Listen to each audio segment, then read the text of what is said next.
Hello guys, ito yung installation namin ng Prestige. Medyo maselan kasi gawa ng yung pader may tiles, kaya tingnan natin kung paano natin maiingatan. Ito na yung yung pader. Tinatry natin na grinderin muna, tapos saka siya babaakin para hindi masira yung yung tiles. Yan ang mahirap pag may mga design yung kanilang mga bahay, lalo yung sa harapan. Inuuna muna namin yung harap para maingatan yung tiles at hindi siya mabasag. Kasi pag sa likod mo siya bubutasin, malamang masisira yung yung harapan niya. Tingnan natin yung magiging resulta hanggang mamaya. Katapos nitong pag-grind na ito, tapos ichichipingan, tapos para mabutas yung pader ng maayos at hindi magkaroon ng damage yung kanilang pader.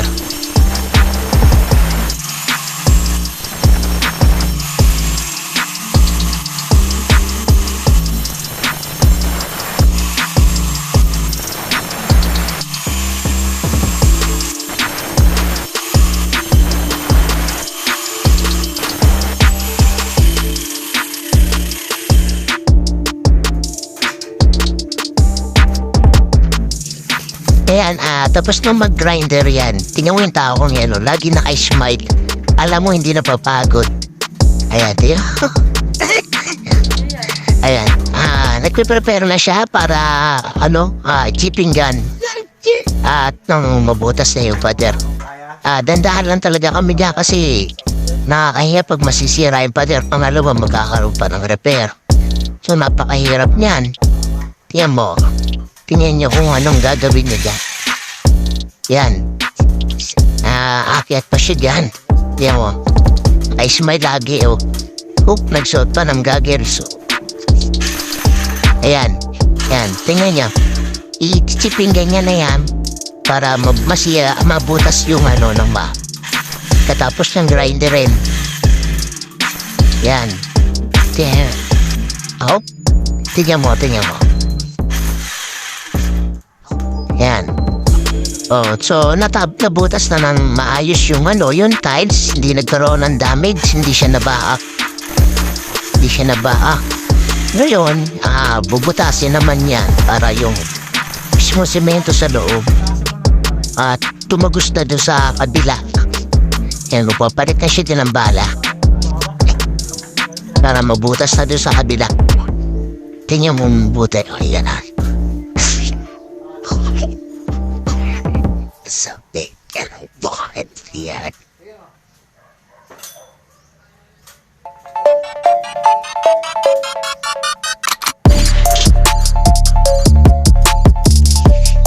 Ayan na, nagpalit na siya ng bala. Ito na yung yung tatagos dun sa kabila, sa pinakang papasukan ng tubo. Yan, para maumpisahan na rin niya mabaak yung pinakang hollow block. Yan, inaano na niya. Binabarena na niya yan. Hindi sa tumagos na doon sa kabila. Persado siya, pero naka-smile yan. Lumusot na. Yan, lumusot na siya doon sa kabila. Sabi ko, sakto yung yung sukat niya. Magaling talaga, sumukat yan.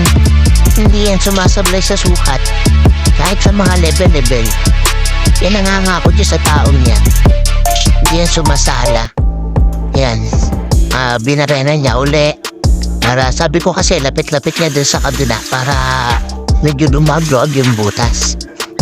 Yan. Okay. Papalit na uli siya ng bala dyan. Yung chipping gun na.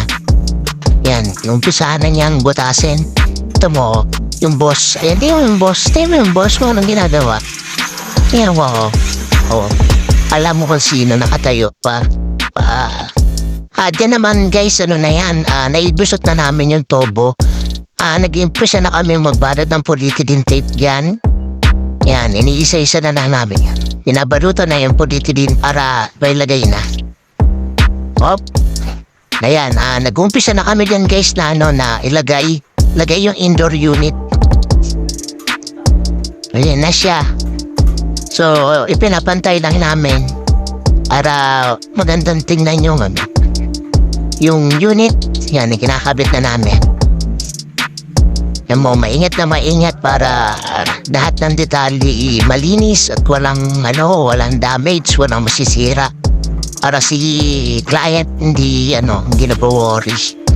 Yan sinasabi namin serbisyong JTech. So napakaganda niyan guys, napakalamig niyang Prestige na yan. Oo, maganda pati yung design niya. Tapos talagang mura din, sabi ni client. Yan, tingnan nyo guys. Sinipat pa ang pantay hindi.